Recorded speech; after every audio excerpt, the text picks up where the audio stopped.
Allah Bapa yang baik yang bertahta di dalam kerajaan sorga, puji syukur kami ucapkan kehadirat-Mu Tuhan, karena kasih karunia-Mu masih melimpah terhadap hidup kami sampai saat ini.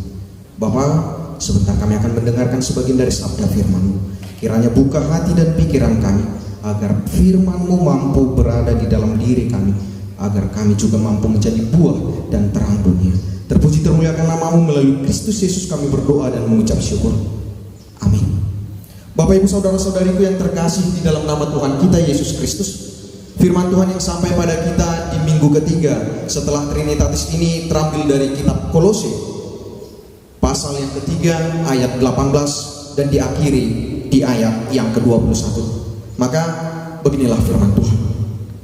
Hai istri-istri, tunduklah kepada suamimu sebagaimana seharusnya di dalam Tuhan. Hai suami-suami, kasihilah istrimu dan janganlah berlaku kasar terhadap dia. Hai anak-anak, taatilah orang tuamu dalam segala hal, karena itulah yang indah di dalam Tuhan. Hai bapak-bapak, janganlah sakiti hati anakmu, supaya jangan tawar hatinya. Sedemikian jauh pembacaan firman Tuhan. Kita sambut firman Tuhan dengan bernyanyi, firman-Mu menjadi terang.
Shalom.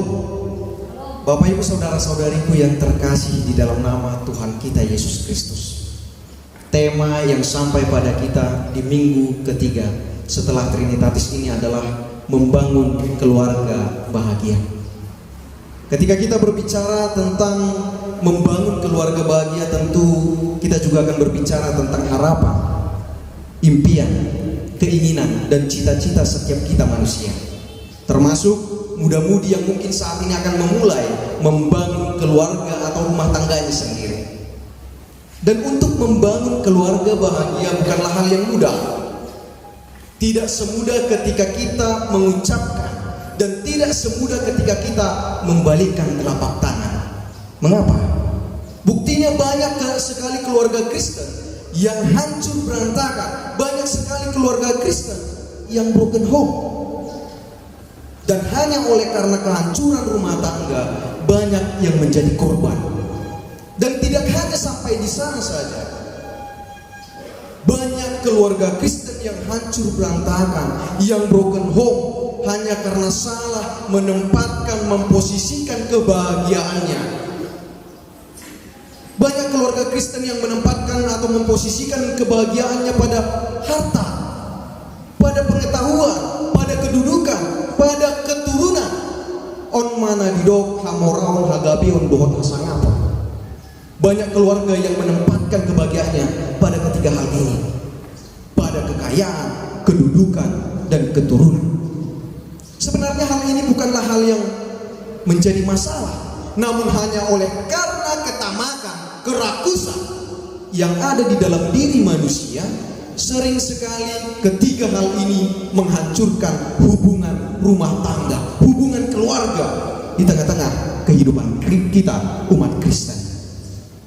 Bapak Ibu saudara-saudariku yang terkasih di dalam nama Tuhan kita Yesus Kristus, Di dalam Kolose 3 ayat 5 sampai dengan ayatnya yang ke-17, Paulus berbicara mengenai asa-asa rohani, yang dimana Paulus menjelaskan bahwa gambaran kehidupan yang baru merupakan gambaran daripada kehidupan keluarga Kristen yang akan mencapai kebahagiaan. Dan setelah Paulus selesai dengan pemaparannya mengenai cinta dan kasih pada ayat yang ke-14 sampai dengan ayat yang ke-17, pada nats firman Tuhan hari ini pada ayat yang ke-18 sampai dengan ayat yang ke-21, Paulus memberikan peran-peran penting dari setiap anggota keluarga, dari istri, suami, dan anak. Ketiga hal inilah yang akan melengkapi keluarga. Dan kita sebagai orang Batak juga mengakui itu. Mulodang ngadong keturunan ini dan posrohan dan masih banyak hal lagi. Hanya karena oleh ketamakan cenderung sekali keluarga itu hancur. Bapak ibu saudara-saudariku yang terkasih, inilah yang perlu kita lihat, peran-peran penting dalam setiap anggota keluarga. Dalam ayat 18 di sini dikatakan, hai istri-istri, tunduklah kepada suamimu sebagaimana seharusnya di dalam Tuhan. Demikian halnya pada surat Paulus kepada jemaat yang ada di Efesus. Lagi-lagi Paulus katakan demikian, beginilah firman Tuhan dalam Efesus 5 ayat 22 sampai dengan ayat yang ke-24. Beginilah firman-Nya, hai istri, tunduklah kepada suamimu seperti kepada Tuhan, karena suami adalah kepala istri, sama seperti Kristus adalah kepala jemaat. Dialah yang menyelamatkan tubuh. Karena itu sebagaimana jemaat tunduk kepada Kristus, demikianlah juga istri kepada suami dan segala sesuatu. Inilah yang perlu dipahami dan dimiliki oleh istri dalam perannya di tengah-tengah keluarga. Tunduk di sini bukan menjadi sebagai budak, bukan. Dan inilah yang harus kita ingat sebagai seorang suami. Namun seolah-olah saya berbicara seperti sudah memiliki keluarga sendiri. Inilah yang harus dipahami oleh setiap suami yang ada di tengah-tengah umat Kristen. Memahami tunduk di sini bukan untuk memperbudak istri, bukan menjadikan istri budak di tengah-tengah keluarga. Namun tunduk di sini agar istri taat dan juga setia kepada suami, karena dialah yang akan menjadi tangan kanan daripada suami. Demikian halnya di ayat 19 dalam peran seorang suami. Di ayat 19 di sana dikatakan, hai suami-suami, kasihilah istrimu dan janganlah berlaku kasar terhadap dia. Ini adalah hal yang paling sederhana, namun sulit dilakukan. Sering sekali hanya karena oleh perbedaan pendapat, kekerasan mulai terjadi di tengah-tengah keluarga. Namun saya yakin dan percaya, kita yang saat ini mendengarkan firman Tuhan adalah kita suami-suami dan calon-calon suami yang akan memberikan kasih, cinta kepada istri kita. Amin. Bapak ibu saudara-saudariku, di ayat berikutnya Paulus memberikan peranan seorang anak di tengah-tengah kita. Jadi untuk muda-mudi, remaja, apostol bulung, sahabat-sahabatku, mari kita dengarkan firman Tuhan ini, karena ini bagian kita. Di ayat 20 dikatakan di sana, hai anak-anak, taatilah orang tuamu dalam segala hal, karena itulah yang indah di dalam Tuhan. Saya teringat dengan lagu sekolah minggu, hai anak-anak, taatilah ibu bapamu di dalam Tuhan, karena itulah yang sebenarnya seperti Kristus di dalam gereja. Demikian halnya surat Paulus kepada jemaat di Efesus, yang dimana dalam Efesus 6 ayat 1 sampai 2 di sana dikatakan, hai anak-anak, taatilah orang tuamu di dalam Tuhan, karena haruslah demikian. Hormatilah ayahmu dan ibumu. Ini adalah suatu perintah yang penting. Paulus katakan itu adalah suatu perintah yang penting. Karena dalam titah yang kelima juga, kita akan diberikan bumi ketika kita menghormati kedua orang tua kita. Amin. Ini adalah nilai plus dari kita seorang anak yang diberikan oleh Tuhan. Dan inilah rule of the game, aturan main yang diberikan oleh Tuhan kepada kita melalui Paulus.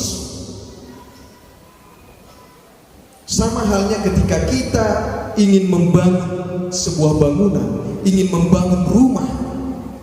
Ada begitu banyak hal yang harus kita lihat, ada begitu banyak hal yang harus kita persiapkan. Yang mana ketika kita ingin membangun sebuah rumah, membangun sebuah gedung, terlebih dahulu kita memerlukan lahan untuk berdirinya bangunan. Ketika lahan itu ada, dapatkah lahan itu didirikan bangunan apa tidak?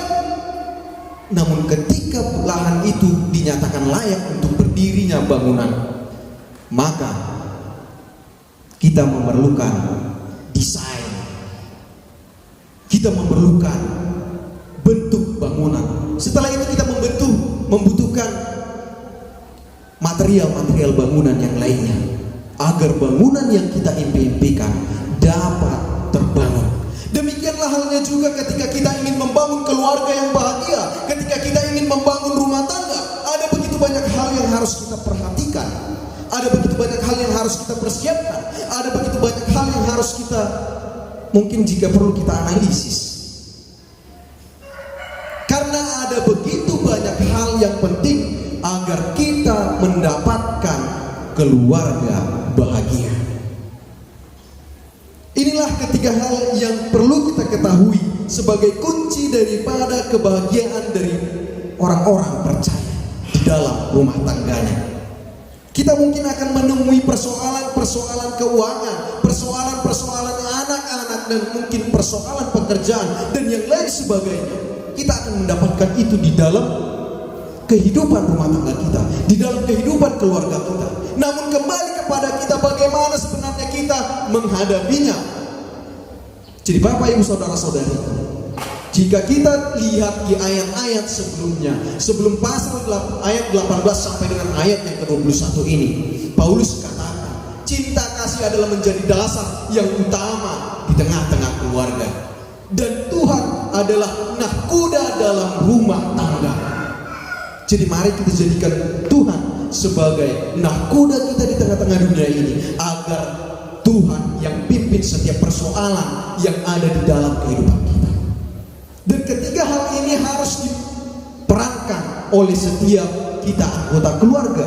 Kita harus memahami peran-peran ini. Bagaimana peran istri? Jangan karena dia istri dia ingin menguasai semua yang ada di rumah, karena dia adalah tangan kanan suami. Namun jangan juga seorang suami memberikan penganiayaan kepada istri dan juga anak. Karena di ayat 21 di sana dikatakan, hai bapak-bapak, janganlah sakiti hati anakmu supaya jangan tawar hatinya. Sadarkah kita bapak-bapak sekalian bahwa cenderung sekali ketika kita marah, anak kita juga melakukan pemberontakan terhadap kita? Mari kita renungkan itu. Dan jangan pernah sesekali kita jadikan apa yang menjadi keinginan kita harus terjadi dalam diri anak kita. Karena mereka memiliki kehidupannya sendiri, mereka memiliki jalannya sendiri. Saya memiliki cerita, ada keluarga yang terkenal dengan kerohanian yang sungguh luar biasa. Setiap hari mereka bernyanyi, memuji, memuliakan nama Tuhan. Namun karena keadaan terpaksa, tidak ada orang yang tahu bahwa anak-anaknya melakukan itu semua hanya karena keadaan terpaksa. Sehingga ketika mereka beranjak dewasa, mereka berganti haluan menjadi orang yang tidak lagi meyakini Kristus di dalam hidupnya. Jadi mari Bapak Ibu Saudara-saudariku, kita jadikan Kristus sebagai nahkoda di dalam kehidupan kita. Apapun permasalahan kita, jadikan Tuhan menjadi pimpinan kita di dalam hidup kita. Amin. Sampai di sana firman Tuhan. Kita sambut firman Tuhan dengan bernyanyi, firman-Mu berkatilah.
yang bertahta di dalam kerajaan surga, teguhkanlah setiap iman kami Tuhan, agar kiranya firman-Mu menjadi pelita di tengah-tengah dunia ini.